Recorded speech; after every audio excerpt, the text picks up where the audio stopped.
Hello everyone, नमस्ते, most welcome. आइए आज हम करेंगे बहुत ही मोस्ट इम्पोर्टेंट हिंदी व्याकरण के 15 प्रश्न। ये प्रश्न ऐसे हैं कि इनका अगर आप अभ्यास करेंगे तो आपका टॉपिक का भी रिवीजन हो जाएगा। जो इम्पोर्टेंट चीज़ें हैं व्याकरण से रिलेटेड वो भी आपको बीच बीच में बताता जाऊंगा और इन प्रश्नों को हम अच्छी तरह से एक्सप्लेन करेंगे। तो आइए करते हैं शुरुआत। एग्जाम से पहले अगर आपने ये कंप्लीट देख लिया तो इसमें से अगर कोई भी प्रश्न आता है आपका 100% राइट हो जाएगा। चलिए, पहला प्रश्न हम यहाँ पे ये जो प्रश्न करेंगे ये टोटली व्याकरण से रिलेटेड है। व्याकरण के अलावा एक भी क्वेश्चन हमारा नहीं है, ठीक है। तो देखो 15 जो प्रश्न है उसमें से पहला आपका प्रश्न ये है कि भाषा की सबसे छोटी इकाई है। अब देखिए, भाषा के अलग अलग अंग माने गए हैं, उसमें से सबसे जो छोटी इकाई है वो होती है वर्ण। अब देखो, वर्ण क्या होता है कि स्वर युक्त व्यंजन जो होते हैं वो वर्ण कहलाते हैं। अब इसमें भाषा के जो विभिन्न अंग हैं, जैसे भाषा के कई बार परीक्षा में पूछा जाता है कि भाषा के अंग कौन कौन से हैं, तो भाषा के अंग जो है उसमें वर्ण आएगा, शब्द आएगा, पद आएगा और वाक्य आएगा। तो अब यहाँ पे देखो, जो वर्ण क्या है कि वो तो है कि स्वर युक्त व्यंजन। स्वर युक्त व्यंजन जो है ये वर्ण कहलाते हैं। फॉर एग्जाम्पल जैसे ये क हो गया, है ना, ये ट हो गया, तो ये वर्ण हो गए। तो आपको याद रखना है कि भाषा की सबसे छोटी इकाई होती है वर्ण। अब देखो, शब्द है कि शब्द क्या होता है, तो आपको ये इसकी परिभाषा हल्की सी याद रखनी है कि वर्णों के सार्थक मेल को शब्द कहते हैं। मतलब वर्ण जो है ना, इन वर्णों को अगर हम जोड़ें, अगर हम इनको पास पास लाते हैं तो एक सार्थक शब्द निकलना चाहिए। खाली वर्णों को जोड़ देने से शब्द नहीं बनेगा। जैसे कि मान लीजिए ये है क, ये है प, ये है न। तो अब जैसे मान लो हमने इनको जोड़ दिया तो ये बनेगा क प न, तो ये कोई शब्द नहीं है। तो ध्यान रखना, ये क्योंकि सार्थक नहीं है तो शब्द नहीं है। लेकिन अगर हम क, म और ल ये जोड़ दिया तो इनका तीनों को जोड़ने से एक शब्द बना है कमल, तो ये एक शब्द हो गया। इसी तरीके से पद है, तो पद क्या होता है, विभक्ति युक्त शब्दों के मेल को हम पद कहते हैं, ठीक है। इसको अब डिटेल में आगे बढ़ेंगे और फिर वाक्य। तो इस तरीके से आपको ये चीजें ध्यान रखनी है।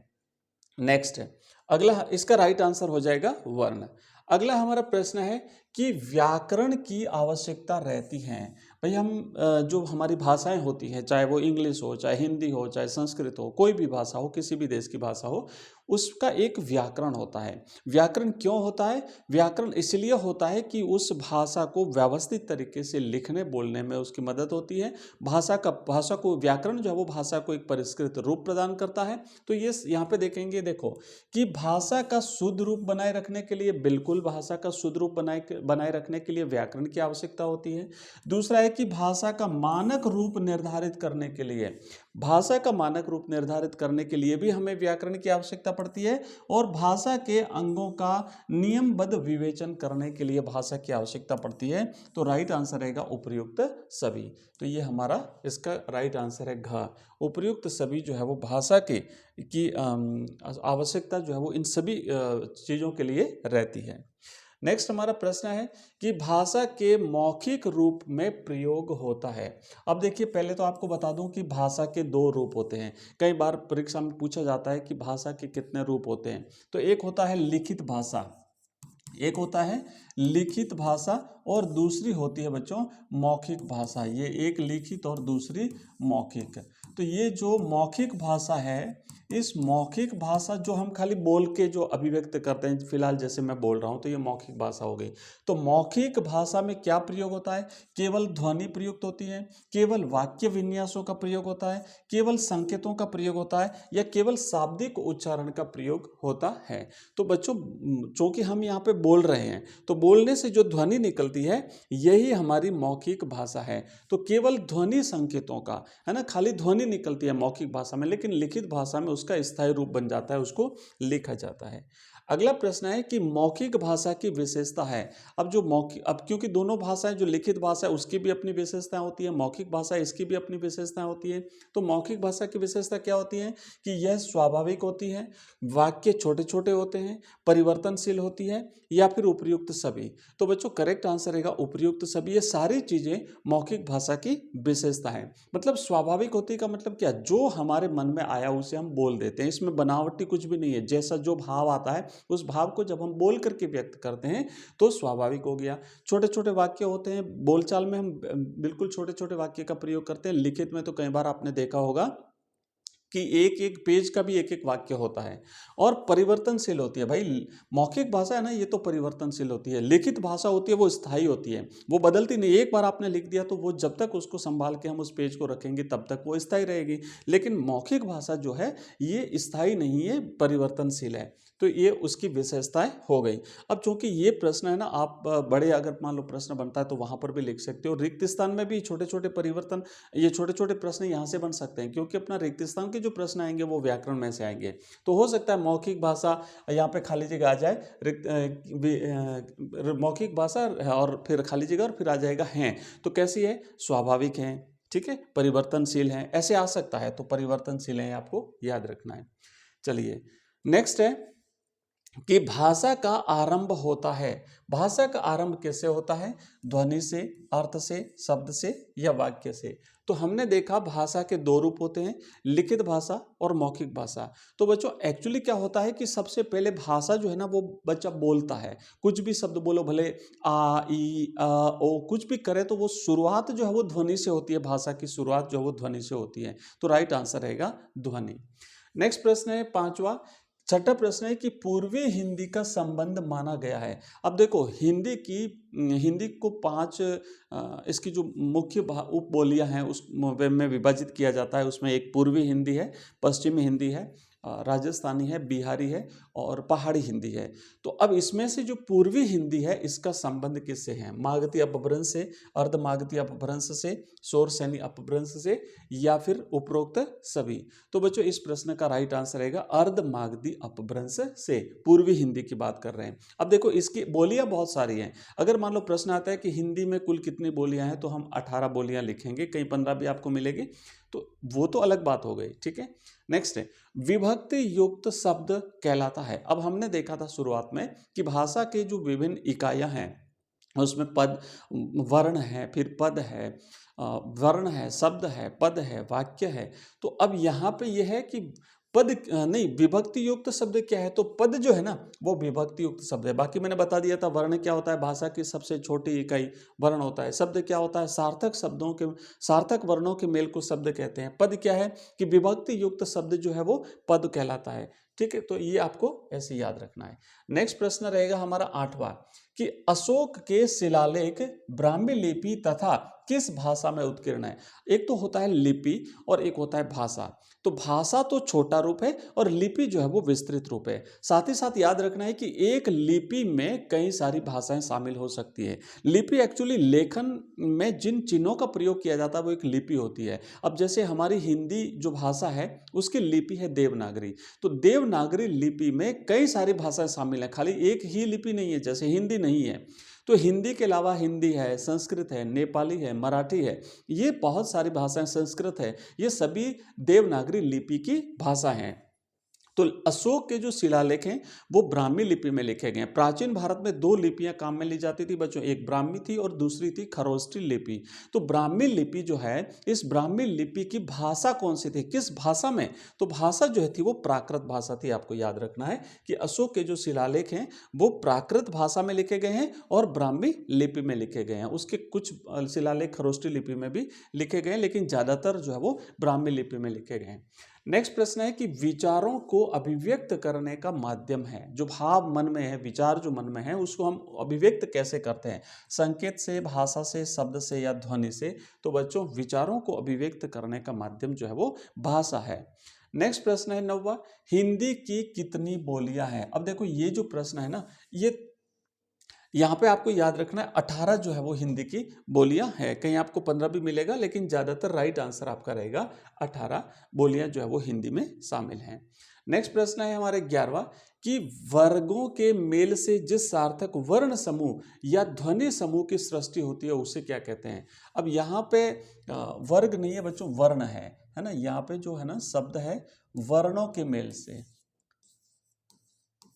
वर्णों के मेल से जो सार्थक समूह जो बनता है वो शब्द कहलाता है। अभी मैंने बता दिया आपको कैसे बनता है, जैसे क म ल, तो इस 3 वर्ण थे अलग अलग, इनको जोड़ा तो एक सार्थक मतलब जिसका कोई ना कोई अर्थ होना चाहिए।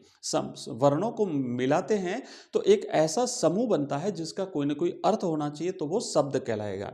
तो राइट आंसर हो गया हमारा ये। नेक्स्ट प्रश्न है 12वां कि भाषा के चिन्हों को प्रकट करने का माध्यम है। तो भाषा के जो चिन्ह होते हैं, एक तो हम खाली बोल करके तो वो तो हो गया ध्वनि, लेकिन अगर हम उन्हें उन चिन्हों को अगर प्रकट करेंगे तो वो होता है लिपि। तो लिपि किसे कहते हैं कि किसी भी भाषा के चिन्हों को लिखने की जो शैली होती है वो लिपि कहलाती है। और हमारी हिंदी की लिपि है वो देवनागरी लिपि है। परीक्षा में प्रश्न आ सकता है। नेक्स्ट 13वां प्रश्न है कि निम्नलिखित वाक्यों में व्यंजना शब्द शक्ति का प्रयोग किस वाक्य में हुआ है। अब हमने देखो कल जो हमारी क्लास थी उसमें हमने देखा था कि जो शब्द शक्ति है वो 3 प्रकार की होती है।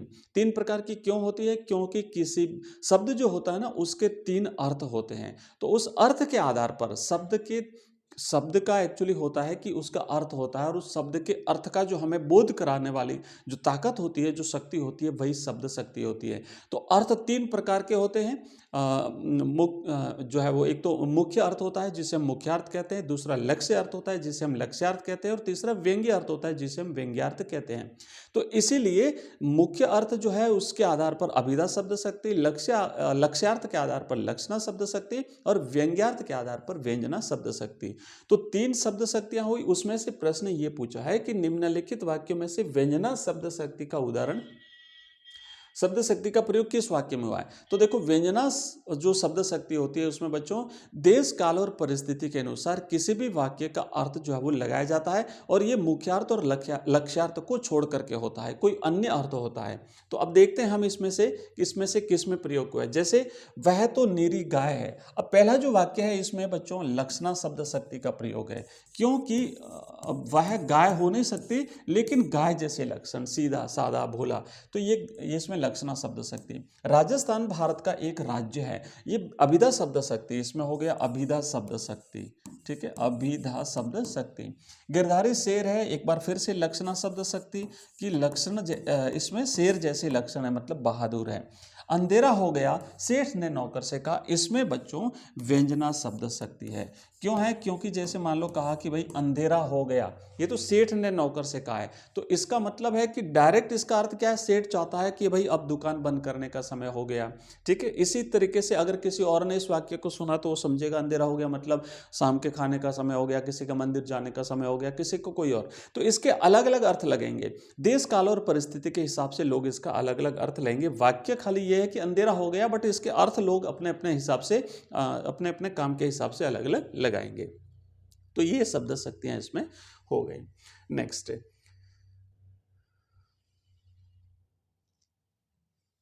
चलिए आगे बढ़ेंगे और अगला प्रश्न देखेंगे हम।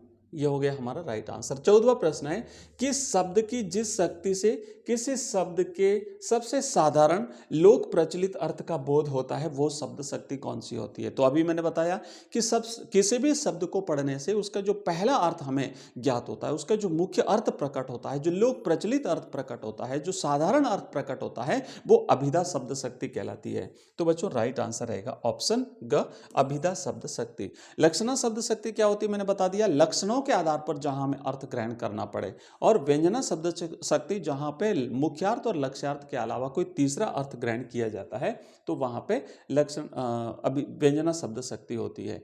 तो राइट आंसर रहेगा अभिधा शब्द शक्ति। नेक्स्ट है भाषा के प्रमुख अवयव हैं। अब जब ये परीक्षा में इस प्रकार का प्रश्न पूछा जाता है तो आपको याद रखना है कि यहाँ पे बच्चों वर्ण जो है, उसके बाद शब्द है, पद है और वाक्य है। तो पहला हमारा राइट होगा वर्ण, शब्द, पद और वाक्य, ये भाषा के 4 अवयव हैं, या फिर हम कह सकते हैं ये भाषा के 4 अंग हैं। तो ये आज की क्लास में हमने किए हैं 15 प्रश्न। आने वाली हमारी क्लासें इसी तरीके से कंटिन्यू करेंगे, एक एक टॉपिक भी हम पढ़ेंगे, सब्जेक्ट वाइज पढ़ेंगे, साथ ही साथ इसके क्वेश्चन आंसर्स भी करेंगे। जिससे हमारा टॉपिक का रिवीजन भी हो जाएगा और टॉपिक अच्छी तरह से याद भी हो जाएगा। बच्चों कंप्लीट अगर आप व्याकरण और पूरा कोर्स अगर आप पढ़ना चाहते हैं, ऑनलाइन टेस्ट देना चाहते हैं, एमसीक्यूज, क्वेश्चन आंसर, पीडीएफ के रूप में नोट्स, कंप्लीट कोर्सेज अगर चाहते हैं तो आप हमारा ऐप डाउनलोड करेंगे। एजुकेशन राइज नाम से हमारा ऐप है जो कि आपको प्ले स्टोर पर मिलेगा। EDUCATION, उसके बाद RISE, ये ऐप आपको लिंक इस वीडियो के डिस्क्रिप्शन में भी दिया हुआ है। साथ ही साथ हमारा टेलीग्राम चैनल, व्हाट्सएप ग्रुप, सभी का लिंक इस वीडियो के डिस्क्रिप्शन में दिया हुआ है। तो मिलते हैं अगली क्लास में, तब तक के लिए बस इतना ही। धन्यवाद।